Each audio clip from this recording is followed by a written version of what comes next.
మీరు తెలుసుకోవాలనుకుంటే ఆధునిక వైద్య టెక్నాలజీలు ఎంత ప్రాముఖ్యమైనవో, ఫోటోరీజువనేషన్ ద్వారా చర్మాన్ని మెరుగుపరచడం, వయస్సు గుర్తుల్ని తగ్గించడం సాధ్యమవుతుంది. లేజర్ సర్జరీ అనేది కణజాలాన్ని కట్ చేయడం లేదా తొలగించడం ద్వారా చికిత్సలు అందిస్తుంది. ఫిజియాలజికల్ మెజర్మెంట్ ద్వారా మన శరీర ఫంక్షన్లను కొలవడం, హార్ట్ రేట్ లేదా బ్లడ్ ప్రెషర్ వంటి అంశాలను నిర్ధారించవచ్చు. హెల్త్ ఇన్ఫర్మేషన్ అనేది రోగి వైద్య చరిత్ర, చికిత్సలు మరియు ఫలితాలపై ఉన్న సమాచారాన్ని సమీకరించడానికి ఉపయోగపడుతుంది.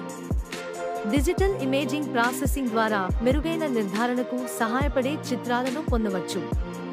కెనడియన్ డాలర్ సిస్టంలు రేడియాలజిస్టులకు చిత్రాల్లో లోపాలను గుర్తించడంలో కీలక పాత్ర పోషిస్తాయి. ఈ టెక్నాలజీలు వైద్యరంగాన్ని విప్లవాత్మకంగా మార్చుతున్నాయి.